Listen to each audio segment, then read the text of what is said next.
Hi, welcome to iPlus. ഇന്നത്തെ ക്ലാസ്സിൽ നമ്മൾ ഡിസ്കസ് ചെയ്യുന്നത് നമ്മുടെ മൊഡ്യൂൾ 2 ആണ്. ഓക്കെ, ഇപ്പോൾ യൂണിറ്റ് 1ന്റെ മൊഡ്യൂൾ 2 ആണ് ഏർലി റെനൈസൻസ് ഇൻ ഇംഗ്ലണ്ട് എന്ന് പറയുന്നത്. ഇംഗ്ലണ്ടിൽ എങ്ങനെയാണ് റെനൈസൻസ് സ്റ്റാർട്ട് ചെയ്തത്, അതെങ്ങനെയാണ് സ്പ്രെഡ് ചെയ്യുന്നത്, ഏതൊക്കെ മേഖലകളിലാണ് അത് ഇൻഫ്ലുവൻസ് ചെലുത്തിയത്, ഇതൊക്കെയാണ് നമ്മൾ നോക്കാനായിട്ട് പോകുന്നത്. എന്താണ് ഈ റെനൈസൻസ് എന്ന വേർഡിന്റെ മീനിങ് ആയിട്ട് വരുന്നത്? റെനൈസൻസ് മീൻസ് ഒരു ചേഞ്ച് ആണ് അല്ലെ, ഒരു റീബർത്തിനെ കുറിച്ചാണ് ഇവിടെ നമ്മൾ സംസാരിക്കാനായിട്ട് പോകുന്നത്. സോ ഇപ്പൊ നമുക്ക് വർക്കുകൾ വന്നു തുടങ്ങി, റൈറ്റേഴ്സ് മുന്നോട്ട് വന്നു തുടങ്ങി എഴുതാനായിട്ട്. ഇനി നമുക്ക് ആവശ്യം എന്താണ്? ഈ ബുക്കുകളൊക്കെ പ്രിന്റ് ചെയ്യാനായിട്ടുള്ള ഒരു സോഴ്സ് ആണ് അല്ലെ. ദാറ്റ് മീൻസ് ഒരു പ്രിന്റിംഗ് ടെക്നോളജിയാണ് നമുക്ക് ഇനി ആവശ്യമായിട്ട് ഉള്ളത്. അപ്പൊ ഇംഗ്ലണ്ടിൽ അങ്ങനെ ഒരു പ്രിന്റിംഗ് ടെക്നോളജി ഡെവലപ്പ് ചെയ്ത് വരുന്നതിനെ കുറിച്ചാണ് ഇവിടെ നമ്മൾ പഠിക്കുന്നത്. അതാണ് ഏർലി റെനൈസൻസ് ഇൻ ഇംഗ്ലണ്ട് എന്ന് പറയുന്നത്. ഇംഗ്ലണ്ടിനെ സംബന്ധിച്ചിടത്തോളം ഏറ്റവും വലിയ റെനൈസൻസ് നടക്കുന്നത് ഈ ഒരു പ്രിന്റിംഗ് ടെക്നോളജിയുടെ വരവോടുകൂടി തന്നെയാണ്. സോ അതിൽ ഏറ്റവും ഇമ്പോർട്ടന്റ് ആയിട്ടുള്ള ഒരു കോൺട്രിബ്യൂട്ടർ ഉണ്ടായിരുന്നു. ആരാണത്? വില്യം കാക്സ്റ്റൺ ഇല്ലേ. കാക്സ്റ്റൺസ് പ്രിന്റിംഗ് പ്രസ്സിനെ കുറിച്ച് നിങ്ങൾ ഇതിനു മുൻപ് കേട്ടിട്ടുണ്ടാവും. സോ റെനൈസൻസ്, അതായത് പ്രിന്റിംഗിൽ ഇംഗ്ലണ്ടിൽ റെനൈസൻസ് കൊണ്ടുവന്നത് ആരാണെന്ന് ചോദിച്ചാൽ നോ ഡൗട്ട് അതിന്റെ ആൻസർ വരുന്നത് വില്യം കാക്സ്റ്റൺ തന്നെയാണ്. ഇനി അതേപോലെ തന്നെ കാക്സ്റ്റൺ ഒരു പ്രിന്റിംഗ് ചെയ്യുന്ന ആൾ മാത്രമായിരുന്നില്ല, അല്ലെങ്കിൽ അദ്ദേഹത്തിന്റെ കോൺട്രിബ്യൂഷൻ അവിടെ മാത്രം ഒതുങ്ങി നിന്നിരുന്നില്ല. ഒരുപാട് വർക്കുകൾക്ക് പ്രിഫൈസ് എഴുതാനൊക്കെ ഇദ്ദേഹത്തിന് സാധിച്ചിട്ടുണ്ട്. അതായത് ഇപ്പൊ ഇദ്ദേഹത്തിന്റെ അടുത്ത് നമ്മളൊരു പ്രിന്റിങ്ങിനായിട്ട് ഒരു ബുക്കുമായിട്ട് ചെല്ലുകയാണെങ്കിൽ അതിന്റെ മെയിൻ ഫ്രണ്ട് പേജസ് ഒക്കെ തന്നെ ചെയ്തിരുന്നത് നമ്മുടെ കാക്സ്റ്റൺ തന്നെയായിരുന്നു. ഇനി അതേപോലെ തന്നെ ഒരു ജീനിയസ് ആയിരുന്നു, അദ്ദേഹത്തിന് റൈറ്റിംഗിൽ ഒരു ടേസ്റ്റ് ഉണ്ടായിരുന്നു എന്നൊക്കെ തന്നെ വളരെ വ്യക്തമാണ്. ഓക്കെ, സോ ഇതാണ് അദ്ദേഹത്തിന്റെ പോർട്രൈറ്റ് വരുന്നത്. William Caxton. William Caxton 1422 to 1491 was an English merchant, diplomat, writer and printer. So അന്ന് ഇംഗ്ലണ്ടിൽ എന്ത് മാറ്റം വന്നാലും അതിൽ ഈ മെർച്ചന്റ് കമ്മ്യൂണിറ്റിയുടെ ഒരു പങ്കെന്ന് പറയുന്നത് വളരെ വലുതായിരുന്നു. കാരണം ഈ മെർച്ചന്റ്സ് ആയിരുന്നു ഓരോ പ്ലേസിൽ നിന്ന് ഇങ്ങനെ ട്രാവൽ ചെയ്തു പോകുന്നത്. അതായത് ഓരോ വേൾഡിന്റെ പല പാർട്സിൽ ഇങ്ങനെ ട്രാവൽ ചെയ്തു പോകും. അവരവരുടെ ഹോം ലാൻഡിൽ തിരിച്ചെത്തും, അല്ലെങ്കിൽ നേറ്റീവ് ലാൻഡിൽ തിരിച്ചെത്തും.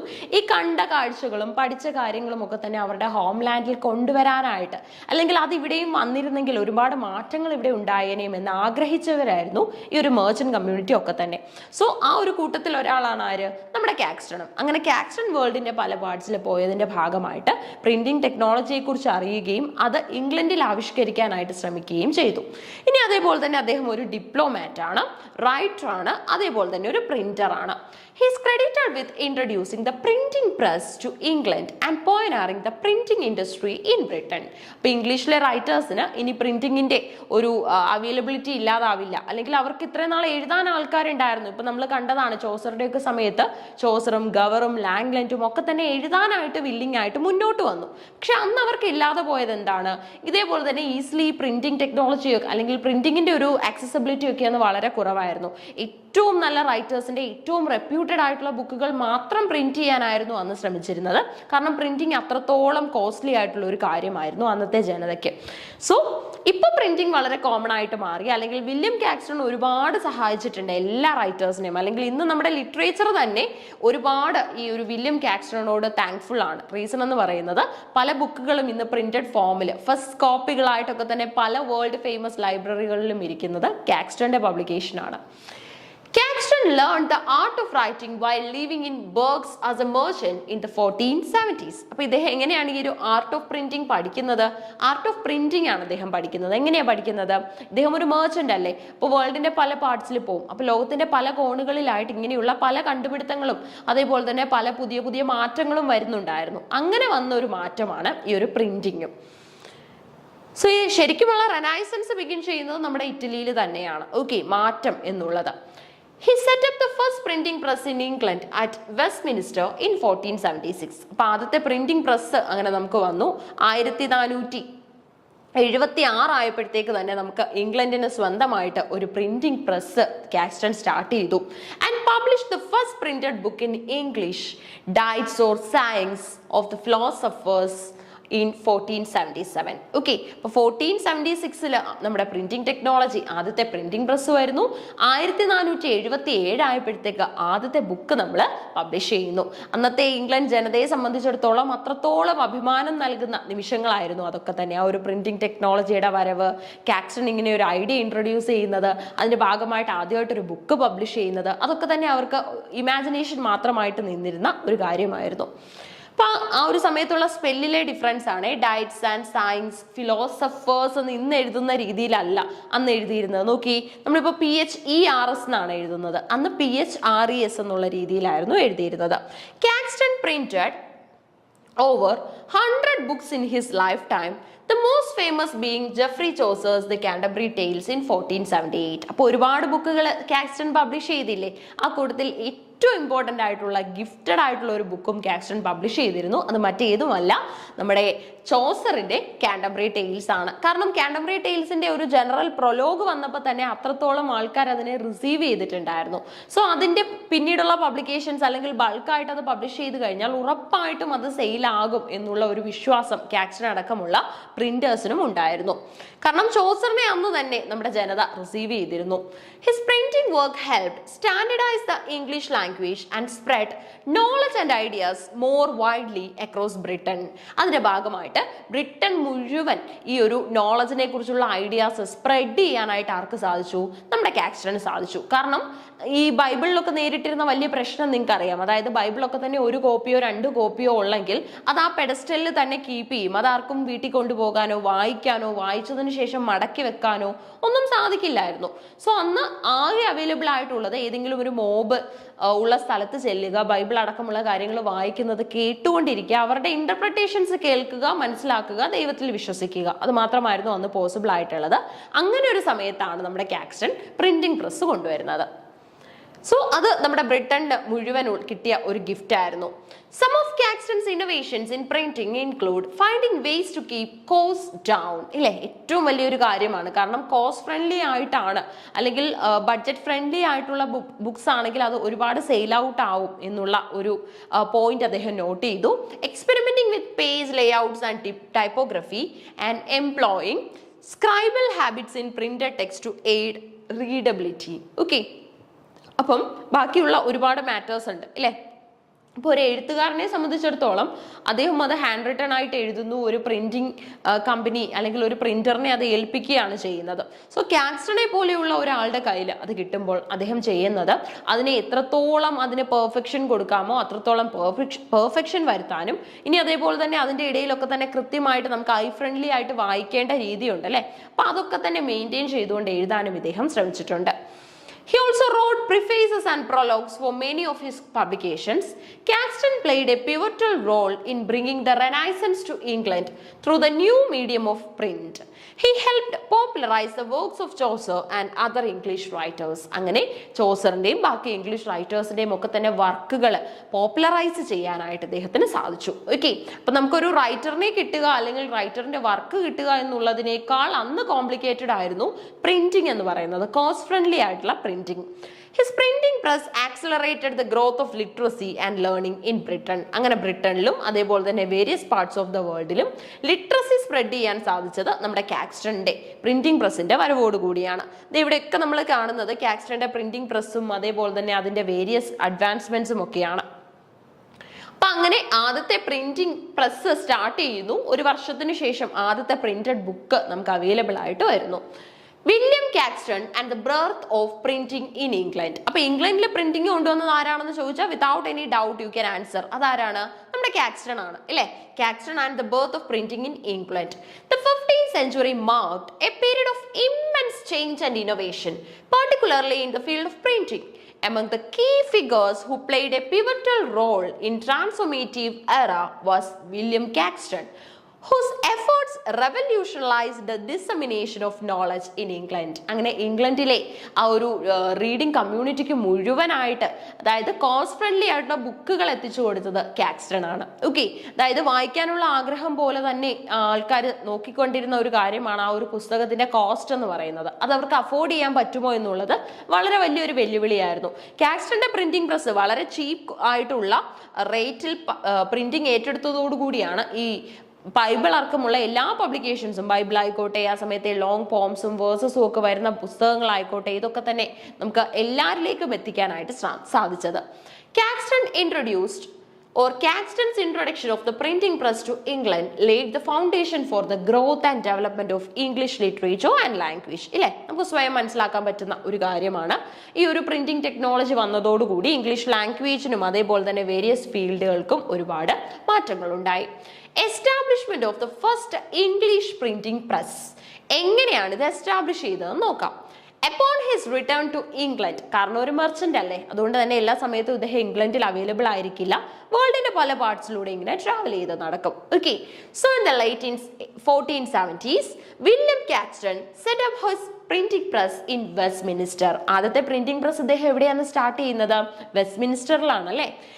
This marked a significant milestone in the history of English printing and it was the first printing press to be established in the country. അതായത് അന്ന് ഇംഗ്ലണ്ടിൽ തന്നെ എസ്റ്റാബ്ലിഷ് ചെയ്ത ആദ്യത്തെ പ്രിന്റിംഗ് പ്രസ് ആയിരുന്നു നമ്മുടെ കാക്സ്റ്റന്റെ പ്രസ് എന്ന് പറയുന്നത്. 1470s നടക്കുന്ന കാര്യമാണ്. സോ അത്രത്തോളം ആൾക്കാർ അതിനെ വെൽക്കം ചെയ്തിരുന്നു എന്നുള്ളത് സിഗ്നിഫിക്കന്റ് ആണ്. കാക്സ്റ്റൺസ് press became a center of activity, attracting scholars, writers and artisans who were eager to contribute to the bourgeois field of writing. With his expertise and dedication, Caxton played a pivotal role in introducing the printing press and movable type two England. അപ്പോൾ പല മാറ്റങ്ങളും കൊണ്ടുവന്നു. എന്നും ആദ്യം കൊണ്ടുവന്ന ആ ഒരു പ്രിന്ററിൽ തന്നെ പ്രത്യേകിച്ച് മാറ്റങ്ങളില്ലാതെ ആ ഒരു സെയിം ട്രഡീഷണൽ സ്റ്റൈൽ അതേപോലെ മുന്നോട്ട് കൊണ്ടുപോവുകയല്ല കാക്സ്റ്റൺ ചെയ്തത്. മൂവബിൾ ടൈപ്പ് പ്രിന്റർ വരെ നമ്മുടെ ഇംഗ്ലണ്ടിൽ എത്തിച്ചത് കാക്സ്റ്റൺ ആണ്. ഓക്കെ, അപ്പൊ കാക്സ്റ്റൺ ജീവിച്ചിരുന്ന സമയത്ത് എന്തൊക്കെ പ്രിന്റിംഗിൽ ഇന്നോവേഷൻസ് കൊണ്ടുവരാമോ, വേൾഡിന്റെ പല പാർട്സിൽ അന്ന് നടന്നിരുന്ന മാറ്റങ്ങൾ എന്തൊക്കെയാണോ അത് അതേപോലെ തന്നെ ഇംഗ്ലണ്ടിലും കൊണ്ടുവരാൻ ആര് ശ്രമിച്ചു? നമ്മുടെ കാക്സ്റ്റൺ എന്ന ഫേമസ് ആയിട്ടുള്ള പ്രിന്റർ, ഡിപ്ലോമാറ്റ്, റൈറ്റർ, അതേപോലെ തന്നെ മെർച്ചന്റ് ശ്രമിച്ചിട്ടുണ്ട്. ഓക്കെ, അപ്പൊ ഇതാണ് നമ്മുടെ കാക്സ്റ്റനെ കുറിച്ച് പറയാനുള്ളത്. അപ്പൊ കാക്സ്റ്റന്റെ ഏറ്റവും ഇമ്പോർട്ടന്റ് ആയിട്ടുള്ള പോയിന്റ്സ് എന്ന് പറയുന്നത് ആ ഒരു പ്രിന്റിങ്ങുമായിട്ട് ബേസ് ചെയ്ത് തന്നെയാണ്. അദ്ദേഹം ഒരു റൈറ്റർ കൂടെയാണ്. പല റൈറ്റേഴ്സിനും അവരുടെ വർക്കുകളുടെ പ്രിഫൈസ് തയ്യാറാക്കി കൊടുത്തിരുന്നത് കാക്സ്റ്റൺ ആണ്. ഇനി അതേപോലെ തന്നെ ആദ്യത്തെ പ്രിന്റിംഗ് പ്രസ് വരുന്നത് 1476 ഇംഗ്ലണ്ടിലെ വെസ്റ്റ്മിനിസ്റ്ററിലാണ്. അതേപോലെ തന്നെ ആദ്യത്തെ ബുക്ക് പബ്ലിഷ് ചെയ്യുന്നത് 1477 ബൈബിൾ അടക്കമുള്ള കോപ്പീസ് എല്ലാവർക്കും അവൈലബിൾ ആയി തുടങ്ങിയത് കാക്സ്റ്റന്റെ പ്രിന്റിംഗ് പ്രസ് വന്നതോടുകൂടിയാണ്. ഒപ്പം തന്നെ ഒരുപാട് ലോങ് പോംസ്, അതേപോലെ തന്നെ നമ്മുടെ ചോസറും കണ്ടംപറീസും ഒക്കെ തയ്യാറാക്കിയ ജീനിയസ് ബുക്കുകളൊക്കെ തന്നെ പ്രിന്റ് ചെയ്തത് കാക്സ്റ്റൺ ആണ്. ഓക്കെ, അപ്പൊ ഇംഗ്ലണ്ടിനെ സംബന്ധിച്ചിടത്തോളം ഇംഗ്ലണ്ടിന്റെ ഒരു ഗിഫ്റ്റ് തന്നെയായിരുന്നു കാക്സ്റ്റൺ എന്ന പ്രിന്റർ. ഓക്കെ, സോ ഇനി നമുക്ക് പഠിക്കാനുള്ളത് സർ തോമസ് മൂറിനെ കുറിച്ചാണ്. ഓക്കെ, സർ തോമസ് മൂർ എന്ന റൈറ്ററിനെയാണ് നമ്മൾ ഇനി നോക്കുന്നത്. നോക്കി, sir Thomas Malory. Okay, sorry, Sir Thomas Mallory. Sir Thomas Mallory was an English knight during the War of the Roses. അപ്പോൾ ഈ War of Roses നടക്കുന്ന സമയത്ത് ഇംഗ്ലണ്ടിലെ ഇമ്പോർട്ടന്റ് ആയിട്ടുള്ള ഒരു റൈറ്റർ ആയിരുന്നു ആര്? നമ്മുടെ തോമസ് മെലോറി എന്ന് പറയുന്നത്. ഓക്കെ, മെലോറിയുടെ ഫേമസ് ആയിട്ടുള്ള ബുക്കുകളൊക്കെ നമുക്ക് നോക്കാനുണ്ട്. സോ മെലോറിയെ നമ്മൾ കണക്ട് ചെയ്യേണ്ടത് നമ്മുടെ War of Rosesമായിട്ടാണ്. War of Roses നടക്കുന്ന സമയത്തെ ഒരു ഇമ്പോർട്ടന്റ് ആയിട്ടുള്ള ഇംഗ്ലീഷ് നൈറ്റ് ആയിരുന്നു സർ തോമസ് മെലോറി. ഇനി ഈ War of Roses നടക്കുന്ന സമയമാണ് 1455 മുതൽ 1487 വരെ. The best known for his highly influential work of medieval literature Le Morte d'Arthur. Okay, ഇതൊരു നോവലാണേ. അപ്പൊ മെലോറിയുടെ ഫേമസ് ആയിട്ടുള്ള ബുക്ക് ഏതാണെന്ന് ചോദിക്കുകയാണെങ്കിൽ ലേ മോർട്ടെ ഡി ആർത്തർ. ഇനി ഇത് ഏത് ജോണറിലാണ് നിങ്ങൾ ഇൻക്ലൂഡ് ചെയ്യുന്നത്? ഇതൊരു ഫേമസ് ആയിട്ടുള്ള ഇംഗ്ലീഷ് നോവലാണ്, അഥവാ ഫസ്റ്റ് ഇംഗ്ലീഷ് നോവലാണ്. The first in western literature and the most comprehensive treatment of Arthurian legend. ആർതറിന്റെ ലെജൻഡ്സിനെ കുറിച്ച് നിങ്ങൾ കേട്ടിട്ടുണ്ട് അല്ലെ? ഒരുപാട് എക്സ്പെഡിഷൻസ് തന്നെയാണ് ആർതറിന്റെ ലെജൻഡ്സിൽ വരുന്നത്. സോ അങ്ങനെയുള്ള ആർതറിയൻ ലെജൻഡുകളെ, ഐതിഹ്യങ്ങളെ ബേസ് ചെയ്തുള്ളതാണ് ലേ മോർട്ടെ ഡി ആർതർ എന്ന work. Mallory wrote the book while in prison for various crimes, real or imagined, completing it in 1469. ഇല്ലേ, അപ്പൊ ഇത് 1469 ഇത് കംപ്ലീറ്റ് ചെയ്യുന്നത്. കാരണം വേരിയസ് റീസൺസിന്റെ പേരിൽ അദ്ദേഹം ചെയ്തതും അതേപോലെ തന്നെ ഇമാജിനറി ആയിട്ടുള്ളതുമായ പല കാരണങ്ങളുടെ പേരിൽ ഇദ്ദേഹത്തിന് പണിഷ്മെന്റ് അല്ലെങ്കിൽ ഇംപ്രിസൺഡ് ആകേണ്ടി വന്നിട്ടുണ്ട്. സോ അതിന്റെ ഇടയിൽ അല്ലെങ്കിൽ അങ്ങനെയുള്ള കാര്യങ്ങളൊക്കെ മാറ്റി വെച്ചിട്ടാണ് ഇദ്ദേഹം ഈ ഒരു കാര്യത്തിന് കൂടുതൽ എഫേർട്ട് കൊടുത്തിരിക്കുന്നത്. He was released in early 14 70 and died the following year. അപ്പം 1470 ഇദ്ദേഹത്തിനെ റിലീസ് ചെയ്യുന്നത്. ആ വർഷം തന്നെ 1471 ശരിക്കും ഇദ്ദേഹത്തിന്റെ ഡെത്ത് നടന്നിരിക്കുന്നത്. ഇനി അതേപോലെ തന്നെ Malory's title for his work was the whole book of King Arthur of his noble knights of the Round Table. But when the book was published by Caxton, that means William Caxton, in 1485 CE, Caxton mistook the title of the last chapter, Le Morte d Arthur, as the death of Arthur for that of the book. Once published, the book became popular reading and the name stuck. Okay, പിന്നെ നമുക്ക് കാണാൻ പറ്റുന്നത് actually നമ്മുടെ കാക്സ്റ്റണ് പറ്റിയ ഒരു mistake ആണ്, അല്ലെങ്കിൽ Caxton അന്ന് അതിനെ വേറൊരു രീതിയിൽ ഇന്റർപ്രറ്റ് ചെയ്തതിന്റെ ഭാഗമായിട്ടാണ് ഇതിനൊരു ഇങ്ങനെ ടൈറ്റിൽ വന്നിരിക്കുന്നത്. അതായത് ലേ മോർട്ടെ ഡി ആർദർ എന്നതുകൊണ്ട് നമ്മുടെ കാക്സ്റ്റൺ ഉദ്ദേശിക്കുന്നത് എന്താണ്? ഡെത്ത് ഓഫ് ആർദർ എന്നാണ് കാക്സ്റ്റൺ ഉദ്ദേശിക്കുന്നത്. ഓക്കെ, അപ്പോൾ ഒരു പ്രിന്ററിന് അങ്ങനെ ഒരു തോട്ട് വന്നു കഴിഞ്ഞാൽ അതിനകത്തിൽ കൊടുക്കാൻ പോകുന്ന അല്ലെങ്കിൽ ഉൾക്കൊള്ളിച്ചിരിക്കുന്ന പ്ലോട്ട് ലൈൻസിനായാലും പിക്ചേഴ്സിനായാലും ആ ഒരു ഡെത്തിന്റെ ഇമേജ് ആയിരിക്കും Caxton കൊടുത്തിട്ടുണ്ടാവുക. Malory may also be the author of the romance The Wedding of Sir Gawain and Dame Ragnell, but this is disputed and the style of that work is of far less quality than Le Morte d Arthur. So നമുക്കറിയാം ഈ ഒരു സമയത്ത് എഴുതിയിരുന്ന പല റൈറ്റിംഗ്സിനും ഓതറിന്റെ പേര് വെച്ചിട്ടുണ്ടാവില്ല. So അങ്ങനെയാണെങ്കിൽ ഏത് റൈറ്ററാണ് ഇത് എഴുതിയത് എന്ന് നമ്മുടെ ലിറ്ററേറിയൻസ് എങ്ങനെയാണ് കണ്ടെത്തുന്നത്? സിമിലർ ആയിട്ടുള്ള റൈറ്റിംഗ്സ് ആണോ? ഇപ്പൊ നമ്മൾ മെലോറിയുടെ വർക്കാണോ എന്ന് തെറ്റിദ്ധരിക്കുകയാണെങ്കിൽ മെലോറിയുടെ റൈറ്റിംഗ് സ്റ്റൈൽ എങ്ങനെയാണ്, അദ്ദേഹത്തിന്റെ വർക്കുകളിൽ ഇങ്ങനെ ഒരു ഇമ്പാക്റ്റ് വരാൻ ചാൻസ് ഉണ്ടോ എന്നൊക്കെയുള്ള പല കാര്യങ്ങളെ നമ്മൾ ഗസ് ചെയ്തതിന് ശേഷമാണ് ഈ ഒരു വർക്ക് ആരുടെയാണ് എന്നുള്ള ഒരു നിഗമനം നമ്മൾ നടത്തിയിരുന്നത്. ഓക്കെ, അപ്പൊ പല വർക്കുകളിലും മലോറിയുടെ ആയാലും പല പുസ്തകങ്ങൾക്കും ഉള്ള ഒരു പ്രശ്നം എന്താണെന്ന് ചോദിച്ചാൽ അതിനൊക്കെ തന്നെ കറക്റ്റ് ഓതറിന്റെ പേര് കൊടുത്തിട്ടില്ല. Malory's identity was debated for years. All that is known of him comes from commentary in his book and some legal records referring to a knight named Thomas Malory, charged with crimes and imprisoned at different times between 1451 and 1470. Okay, പിന്നെ നമുക്ക് കാണാൻ പറ്റുന്നത് that means the legal records referring to a knight. അപ്പൊ നമുക്ക് ഒരു റൈറ്ററിന്റെ അല്ലെങ്കിൽ ഒരു old time പീരീഡിലുള്ള ഒരു ലിറ്റററി കോൺട്രിബ്യൂട്ടറിന്റെ ഒരു ഐഡന്റിറ്റി എങ്ങനെ മനസ്സിലാക്കാൻ പറ്റും? കിട്ടുന്ന അവൈലബിൾ ഡേറ്റാസിലൂടെ മാത്രമേ അത് സാധ്യമാവത്തുള്ളൂ. സോ നമുക്ക് തോമസ് മെലോറിയെ കുറിച്ച് കൂടുതലായിട്ട് നമ്മൾ ഇൻഡെപ്തിൽ മനസ്സിലാക്കുമ്പം ഇദ്ദേഹം ക്രൈമിന് അല്ലെങ്കിൽ ഇദ്ദേഹം ഇംപ്രിസൺഡ് ആയിട്ടുണ്ടെന്നും അന്നത്തെ ഒരു ഇമ്പോർട്ടൻ്റ് ആയിട്ടുള്ള നൈറ്റ് ആയിരുന്നു എന്നും ഒക്കെ നമുക്ക് തിരിച്ചറിയാനായിട്ട് സാധിക്കും. Whoever he was, his work was a bestseller when it was first published, fell out of favor during the Renaissance and was received through the works of the British poet Alfred Lord Tennyson in 1859. അപ്പോൾ 1859 Alfred Lord ടെനീസൺ വഴി ഇദ്ദേഹം എന്ത് ചെയ്യപ്പെട്ടു? He's again been revived. Okay, അതായത് നമ്മുടെ മെലോറിയുടെ വർക്കുകൾ പിന്നീട് വന്ന ആൽഫ്രഡ് ലോർഡ് ടെനീസൺ എന്ന റൈറ്റർ എന്ത് ചെയ്തിട്ടുണ്ട്? റീവർക്ക് ചെയ്തിട്ടുണ്ട്. ഇത് വളരെ കോമൺ ആയിട്ടുള്ള ഒരു കാര്യമാണ് ലിറ്ററേച്ചറിനെ സംബന്ധിച്ചിടത്തോളം. എപ്പോഴും നമുക്ക് ഇങ്ങനെയുള്ള റീവർക്കിങ്സ് കാണാനായിട്ട് സാധിക്കും. ഒരേ രീതിയിലാവില്ല അവരത് ചെയ്തിട്ടുണ്ടാവുക. ഓക്കെ, ഒരു റൈറ്ററിന്റെ വർക്ക് എടുത്തിട്ട് അതിനെ കൂടുതലായിട്ട് റീവർക്ക് ചെയ്ത് കൂടുതലായിട്ട് ക്യാരക്ടേഴ്സിനെ ആഡ് ചെയ്യുക അല്ലെങ്കിൽ ക്യാരക്ടേഴ്സിന്റെ ഡയലോഗ്സിൽ ചേഞ്ചസ് വരുത്തുക എന്നുള്ള പല രീതിയിൽ അതിനെ ഇവര് ഇന്റർപ്രറ്റ് ചെയ്യാറുണ്ട്. ഓക്കെ, അപ്പൊ മെലോറിയെ ഇന്റർപ്രറ്റ് ചെയ്തിരിക്കുന്നത് ലോർഡ് ടെനീസൺ ആണ്. Since then, the Arthurian legend and Malory's version in particular have exerted significant influence in art and culture worldwide. Malory completed Le Morte d'Arthur about 1470. It was printed by William Caxton in 1485. Le Morte d'Arthur, അതാണ് D Arthur എന്ന് ഒരുമിച്ച് വന്നിരിക്കുന്നത്.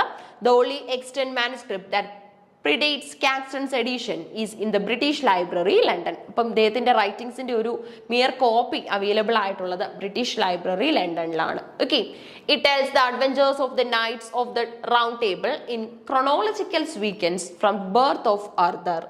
Based on the French romances, Malory's accounts differs from his models in its emphasis on the brotherhood of the knights rather than on courtly love and on the conflicts of loyalty. Okay, പിന്നെ നമുക്ക് കാണാൻ പറ്റുന്നത് എന്തായിരുന്നു ഇദ്ദേഹത്തിന്റെ റൈറ്റിംഗിന്റെ ഒരു theme എന്തായിരുന്നു എന്നൊക്കെ നോക്കിക്കഴിഞ്ഞാൽ നമുക്ക് കാണാൻ പറ്റുന്നത് കൂടുതലായിട്ടും ബ്രദർഹുഡിനെ കുറിച്ചും അതേപോലെ തന്നെ ആ ഒരു നൈറ്റ് ഷിപ്പിനെ കുറിച്ചും, ഓക്കെ, നൈറ്റ് എന്ന പദവി കിട്ടിയതിനെ കുറിച്ചും കോർട്ട്ലി ലവിനെ കുറിച്ചും അതേപോലെ തന്നെ ലോയാലിറ്റിയിൽ ഉണ്ടാവുന്ന കോൺഫ്ലിക്ട്സിനെ കുറിച്ചും ഒക്കെ ആയിരുന്നു കൂടുതൽ തീംസും. അപ്പൊ നിങ്ങൾക്ക് മനസ്സിലായില്ലേ, മെലോറിയുടെ റൈറ്റിംഗ് എന്ന് പറയുന്നത് പിന്നീട് വന്ന റൈറ്റേഴ്സിന്റെ ഒരു പിന്നീട് വന്ന റൈറ്റേഴ്സ് ഒരു മോഡൽ ആക്കിയിരിക്കുന്നത് മെലോറിയാണെന്ന് ക്ലിയർ ആണ്. കാരണം പിന്നീട് വരുന്ന ഓരോ ജനറേഷൻ റൈറ്റേഴ്സും ഈ ലോയാലിറ്റിയെ കുറിച്ചുള്ള കോൺഫ്ലിക്റ്റുകളെയൊക്കെ അത്രത്തോളം പ്രാധാന്യത്തോടു കൂടിയാണ് നോക്കിക്കണ്ടത്. ഓക്കെ, ഇപ്പൊ മെലോറിയെ കുറിച്ചുള്ള കുറച്ച് ഡീറ്റെയിൽസ് മാത്രമേ നമുക്ക് നോക്കാനായിട്ടുള്ളൂ. കാരണം ഒരുപാട് ഡീറ്റെയിൽസ് നമുക്ക് റൈറ്റേഴ്സിനെ കുറിച്ച് അവൈലബിൾ പോലും അല്ല. കാരണം അത്രത്തോളം പഴയ റൈറ്റേഴ്സ് ആണ്.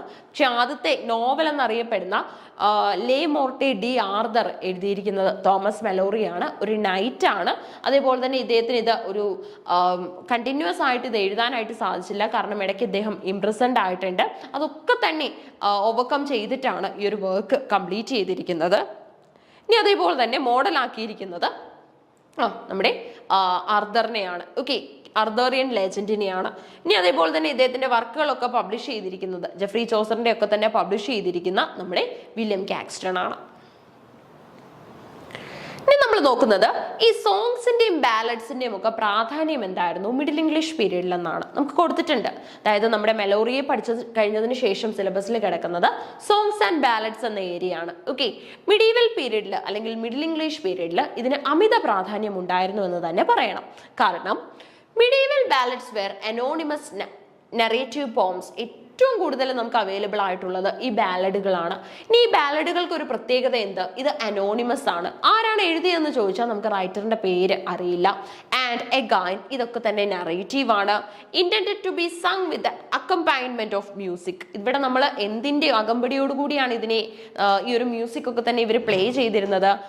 വിത്ത് the support of music and also short stories in verse coming directly from popular tradition. ഇനി അതേപോലെ തന്നെ ഈ ഒരു ബാലഡ് രൂപേണ അല്ലെങ്കിൽ ഒരു കവിത രൂപേണ ഇവർ ഷോർട്ട് സ്റ്റോറികളെ മാറ്റാറുണ്ട്. ഓക്കെ, ഷോർട്ട് സ്റ്റോറിയുടെ ലൈൻസ് ഒക്കെ തന്നെ ഒരു കവിത പോലെ പാടി ചിട്ടപ്പെടുത്തി അതിനെ ഒരു ബാലഡ് ആക്കുന്ന രീതിയും നമ്മുടെ ഇംഗ്ലീഷ് ലിറ്ററേച്ചറിൽ എക്സിസ്റ്റ് ചെയ്തിരുന്നു. ഈ ഫിലിംസ് ഒക്കെ എടുക്കുകയാണെങ്കിൽ നമുക്ക് കാണാൻ പറ്റും ഇങ്ങനെയുള്ള മലയാളത്തിലായാലും ഈ ബാലഡുകളൊക്കെ പാടി, അതായത് ഒരു മ്യൂസിക്കിന്റെ ഒക്കെ അകമ്പടിയോടുകൂടി, ഇപ്പൊ സിനിമകൾ എടുക്കുകയാണെങ്കിൽ ചെണ്ടയൊക്കെ കൊട്ടി പാടി രാജാക്കന്മാരെയും റാണിമാരെയും ഒക്കെ സ്തുതിക്കുന്ന തരത്തിലുള്ള വർക്കുകൾ ഒരുപാട് നമുക്ക് ഉണ്ട്. അപ്പൊ ഇങ്ങനെ ഒരു ട്രഡീഷൻ മിഡിൽ ഇംഗ്ലീഷ് പീരീഡിലും ഉണ്ടായിരുന്നു. They had a simple musical rhymed meter being composed in short stanzas of 2 or 4 lines were sung to be simple instrumental accompaniment produced by the common people.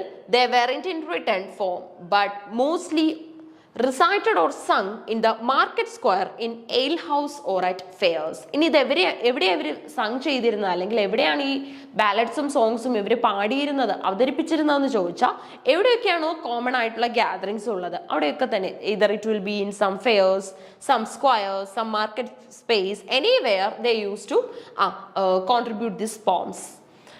They were sung by balladers and often accompanied by dance, as the word ballad from Latin through French hence to. അപ്പൊ ലാറ്റിനിൽ നിന്നും ഫ്രഞ്ചിൽ നിന്നും ഒക്കെ തന്നെ വന്നിരിക്കുന്ന ഒരു merged വേർഡാണ് ballad എന്ന് പറയുന്നത്. ഓക്കെ, ഇനി അതേപോലെ തന്നെ ഈ ബാലഡുകൾ പാടുന്നവരെയാണ് അല്ലെങ്കിൽ അത് റിസൈറ്റ് ചെയ്യുന്നവരെയാണ് നമ്മൾ ബാലഡിയേഴ്സ് എന്ന് പറയുന്നത്. ഓക്കെ, ഇപ്പൊ സോണറ്റ്സ് എഴുതുന്നവരെ സോണറ്റിയേഴ്സ് എന്ന് പറയുന്നത് പോലെ ബാലഡുകൾ പാടുകയാണ് ചെയ്യുന്നത്. അത് എഴുതുകയല്ല, ഒരുപക്ഷെ അതിന് റിട്ടൺ ഫോം തന്നെ ഉണ്ടാവില്ല, പക്ഷെ ഓറലി ഒരു ജനറേഷനിൽ നിന്നും അടുത്ത ജനറേഷനിലേക്ക് ഇത് എന്ത് ചെയ്യാറുണ്ട്, ട്രാൻസ്മിറ്റ് ചെയ്ത് കൊടുക്കാറുണ്ട്, ഇല്ലേ? സോ അങ്ങനെയുള്ള ബാലഡിയേഴ്സ് ആണിത് ഇതിനുള്ള ഇനിഷ്യേറ്റീവ് എടുത്തിരുന്നത്.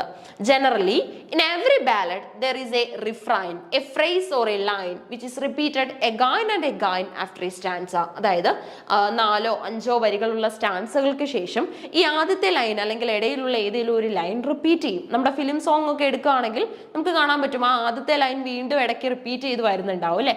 അങ്ങനെ തന്നെയാണ് ബാലഡുകളും കമ്പോസ് ചെയ്തിരുന്നത്. ചിലപ്പോൾ ഫ്രേസസ് ആയിരിക്കും അല്ലെങ്കിൽ ഏതെങ്കിലുമൊക്കെ ലൈൻസ് ആയിരിക്കും, അതിങ്ങനെ റിപ്പീറ്റ് ചെയ്ത് വരുന്ന ഒരു ട്രഡീഷൻ നമുക്ക് കാണാൻ പറ്റും. Use of the colloquial language is an indispensable feature of ballad. They use day-to-day common words and stock phrases, easy to be memorized. The story is often told through dialogues. ഇനി വേറൊരു പ്രത്യേകത എന്താണ്?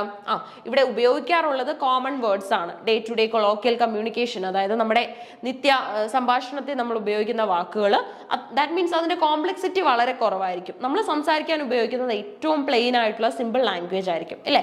So ഇത് തന്നെയാണ് ഈ ബാലഡിലും ഇവർ ഉൾക്കൊള്ളിക്കുന്നത്. ഇനി അതേപോലെ തന്നെ നമുക്ക് ഫ്രേസസ് കാണാൻ പറ്റും. പക്ഷെ അതൊക്കെ തന്നെ നമ്മുടെ ഓർമ്മയിൽ നിൽക്കുന്ന അത്രത്തോളം ഓർമ്മയിൽ സൂക്ഷിക്കാൻ സാധിക്കുന്ന തരത്തിലുള്ള വാക്കുകളായിരിക്കും. അതേപോലെ തന്നെ ഡയലോഗുകളും കാണാൻ പറ്റും. ഓക്കെ, നമ്മൾ നോക്കിക്കൊണ്ടിരിക്കുന്നത് മിഡീവൽ ടൈം പീരീഡിലെ അല്ലെങ്കിൽ മിഡിൽ ഇംഗ്ലീഷ് പീരീഡിലെ ബാലഡുകളെയും സോങ്ങിനെയും കുറിച്ചാണ്. അന്ന് ബാലഡ്സ് പാടിയിരുന്ന ആൾക്കാരെയാണ് നമ്മൾ ബാലഡിയേഴ്സ് എന്ന് വിളിച്ചത്. ഇത് വളരെയധികം മെലോഡിയസ് ആണ്, അല്ലെങ്കിൽ ആ ഒരു ഫ്രേസിന്റെയും അതേപോലെ തന്നെ ലൈൻസിന്റെയും ഒക്കെ ക്വാളിറ്റി അത്രത്തോളം മ്യൂസിക്കൽ ആണ്. ഇനി മ്യൂസിക്കൽ ഇൻസ്ട്രുമെന്റ്സിന്റെ ഒക്കെ അക്കംപൈനോട് കൂടി നമുക്കിത് റിസൈറ്റ് ചെയ്യാനായിട്ട് സാധിക്കും. The traditional ballad had no single author, rather it was the product of many poets. ഇനി അതേപോലെ തന്നെ ഈ ട്രഡീഷണൽ ബാലഡുകൾ എടുക്കുകയാണെങ്കിൽ അതിന് ഒരു ഓതർ ആവില്ല ഉണ്ടാവുന്നത്. ഓക്കെ, അതിന് മൾട്ടിപ്പിൾ ഓതേഴ്സ് ഉള്ളതായിട്ട് നമുക്ക് കാണാൻ സാധിക്കും. ഇനി അതേപോലെ തന്നെ ചിലതിനൊന്നും ഓതേഴ്സ് തന്നെ ഉണ്ടാവില്ല. അത് ആൾക്കാർ ഒരു ജനറേഷനിൽ നിന്നും അടുത്ത ജനറേഷനിലേക്ക് ഇങ്ങനെ പഠിപ്പിക്കുകയാണ് ചെയ്യുന്നത്. It had no written form and underwent many changes during the course of time due to the new circumstances and conditions. അപ്പൊ ഇത് നമുക്ക് പലതും അവൈലബിൾ അല്ലാത്തതിന്റെ റീസൺ എന്താണ്? കാരണം ഇതൊന്നും നമുക്ക് എഴുതി സൂക്ഷിക്കുകയല്ലോ ചെയ്യുന്നത്. അപൂർവം ബാലഡുകൾ മാത്രമേ നമ്മൾ എഴുതി സൂക്ഷിക്കാറുള്ളൂ. ബാക്കിയൊക്കെ തന്നെ ഓറലി ആണ് ട്രാൻസ്മിറ്റ് ചെയ്യുന്നത് from one generation to another. Ballads usually have an abrupt and unexpected opening. They don't provide any details about the subject matter, the surrounding atmosphere or environment. നമുക്ക് ഇത് വെച്ചിട്ട് ഇതിന്റെ സെറ്റിംഗ് ഏതാണെന്നോ അല്ലെങ്കിൽ ഒരു ബാലഡ് കേൾക്കുന്നു എന്ന് വെച്ചിട്ട് അതിന്റെ സെറ്റിംഗ് ഏതാണെന്നോ അത് ഏത് ടൈം പീരീഡിലുള്ളതാണെന്നോ ഒന്നും ഐഡന്റിഫൈ ചെയ്യാനായിട്ട് പറ്റില്ല. കാരണം ഏത് സമയത്തും ബാലഡുകൾക്ക് ഇമ്പോർട്ടൻസ് ഉണ്ട്. കൂടുതലായിട്ടും ഇത് കാണാൻ പറ്റുന്നത് കോർട്സിലൊക്കെയാണ്. ഓക്കെ, അതായത് റോയൽ പാലസിലൊക്കെയാണ് നമുക്ക് ഈ ബാലഡുകളുടെ പ്രസന്റേഷൻ കൂടുതലും കാണാൻ സാധിക്കുന്നത്. ഇനി ഇത് ഓരോ ഓതർ ആണോ എഴുതിയിരിക്കുന്നതെന്ന് ചോദിച്ചാൽ എല്ലാ കേസസിലും ഒരു ഓതർ തന്നെ ആവില്ല എഴുതുന്നത്. മൾട്ടിപ്പിൾ ഓതേഴ്സ് അല്ലെങ്കിൽ ബാലഡിയേഴ്സ് ആണ് ഇത് പബ്ലിഷ് ചെയ്യാറുള്ളത്. Okay, the ending of many ballads may also be abrupt and unexpected. Motives or preceding are not explained and often there are supernatural elements. Okay, അപ്പോൾ ഈ സൂപ്പർനാച്ചുറൽ ആയിട്ടുള്ള ഗോസ്റ്റിന്റെ അപ്പിയറൻസ്, അതേപോലെ തന്നെ നമുക്ക് കാണാൻ സാധിക്കുന്ന ഒരു സ്മോക്ക്, ടെറർ ഫീലിംഗ്, ഇതൊക്കെ കൊണ്ടുവരുന്നത് ഇത്തരത്തിലുള്ള ബാലഡുകളിലാണ്. ഓക്കെ, അത് പാടുമ്പോൾ അല്ലെങ്കിൽ അത് റിസൈറ്റ് ചെയ്യുമ്പോൾ ആ ഒരു വേർഡ്സ് യൂസ് ചെയ്യുന്ന സമയത്ത് പവർഫുൾ ആയിട്ട് തന്നെയാണ് അവരത് പ്രൊഡ്യൂസ് ചെയ്യുന്നത്. ഓക്കെ, അതുകൊണ്ട് തന്നെ നമുക്ക് അതിന്റെ ഒരു എഫക്റ്റ് കിട്ടുകയും അത്രത്തോളം അതിന്റെ പ്രാധാന്യം, അതിന്റെ ഒരു ഇമ്പോർട്ടൻസ് മനസ്സിലാക്കാൻ സാധിക്കും. The content of a ballad often involves love and death. ഇനി ഇതിന്റെ തീം എന്താണെന്ന് ചോദിച്ചു കഴിഞ്ഞാൽ നമ്മൾ കണ്ടതാണ്, ഇത് എഴുതുന്നത് എപ്പോഴും ഒരു ഓതർ തന്നെ ആവില്ല, മൾട്ടിപ്പിൾ ഓതേഴ്സ് ഇത് എഴുതാറുണ്ട്. ഇനി അതേപോലെ തന്നെ ഇതിന്റെ തീം എടുക്കുകയാണെങ്കിലും ഈ ഒരു ചേഞ്ച് നമുക്ക് കാണാം. ലവും ഡെത്തും ഒക്കെ ഇവിടുത്തെ തീംസ് ആയിട്ട് വരാറുണ്ട്. അതേപോലെ തന്നെ ബാറ്റിൽസും അഡ്വെഞ്ചേഴ്സും ക്വസ്റ്റ് മീൻസ് എന്താണ്? എന്തെങ്കിലും അറിയാനുള്ള ഒരു ക്യൂരിയോസിറ്റി. അതേപോലെ തന്നെ journey involving risk and crossing boundaries or desire or loss. That means ഇന്നത്തെ നമ്മുടെ ലിറ്ററേച്ചറിലെ പോലെ എന്തും ഇതിന് തീമാക്കാനായിട്ട് പറ്റും. എങ്കിലും ഏറ്റവും കൂടുതലായിട്ട് തീമാക്കാറുള്ളത് അഡ്വെഞ്ചേഴ്സ് ഒക്കെ തന്നെയാണ്. നമ്മുടെ കിങ്ങിന്റെയും നൈറ്റിന്റെയും ഒക്കെ അഡ്വെഞ്ചേഴ്സ് ഇവിടെ ഹൈ ഇമ്പോർട്ടൻസിൽ പ്രസന്റ് ചെയ്യാറുണ്ട്. കാൻറ്റംബറി ടെയിൽസിന്റെ അതേ ഒരു മാതൃക ഇവിടെ നമുക്ക് ബാലഡിലും കാണാൻ പറ്റും. Many had outlaws as their protagonist. ഇനി ചിലയിടത്തൊക്കെ നമുക്ക് കാണാൻ പറ്റുന്നത് ഈ ഒരു പ്രോട്ടഗോണിസ്റ്റ്, അതായത് മെയിൻ ക്യാരക്ടർ ഏതെങ്കിലും ഒരു വ്യക്തിയെ കുറിച്ചാകുമല്ലോ ഈ ബാലഡ് ഒക്കെ തന്നെ എഴുതിയിട്ടുണ്ടാവുന്നത്. സോ ആ ഒരു ക്യാരക്ടർ എങ്ങനെയാണ് ഔട്ട്ലോ ചെയ്യുന്നത്, അതായത് എക്സിസ്റ്റ് ചെയ്യുന്ന ലിമിറ്റ്സിനെ എങ്ങനെയാണ് ഓവർകം ചെയ്യുന്നത്, അല്ലെങ്കിൽ how they cross the law, ഇതൊക്കെ തന്നെയാണ് ഇവിടെ നമ്മൾ ഡിസ്കസ് ചെയ്യുന്നത്. ഇനി മ്യൂസിക് ഇതിന്റെ ഒരു മെയിൻ ഫീച്ചർ ആണെന്ന് നമ്മൾ പറഞ്ഞു അല്ലെ. ബാലഡ് എടുക്കുകയാണെങ്കിൽ ബാലഡിന്റെ ഏറ്റവും വലിയൊരു ഫീച്ചർ ആയിട്ട് തന്നെ മ്യൂസിക് കൊടുക്കാൻ പറ്റും. Music in medieval England from the end of the Roman rule in the 5th century until the Reformation in the 16th century was a diverse and rich culture, including sacred and secular music and ranging from the popular to the elite. Elite എന്ന് പറയുമ്പോൾ എന്താണ്? Royal ക്ലാസ്സിനെയാണ് suggest ചെയ്യുന്നത് അല്ലെ. Elite means royal എന്നുള്ള ഒരു meaning നമുക്ക് കിട്ടും. So വളരെ സ്റ്റാൻഡേർഡൈസ്ഡ് ആയിട്ട് ഡൈവേഴ്സ് കൾച്ചറുകൾ, വ്യത്യസ്തമായിട്ടുള്ള ആശയങ്ങൾ പ്രസന്റ് ചെയ്യുന്ന അനോണിമസ് ഓതേഴ്സ് എഴുതിയ വളരെ അധികം അപ്പീലിംഗ് ആയിട്ടുള്ള വർക്കുകളെയാണ് നമ്മൾ ബാലഡുകൾ എന്ന് പറയുന്നത്. ഇനി ഇത് എല്ലായ്പ്പോഴും റിട്ടേൺ ആയിട്ട് തന്നെ എക്സിസ്റ്റ് ചെയ്യണം എന്ന് ഒരു കണ്ടീഷനും ഇല്ല.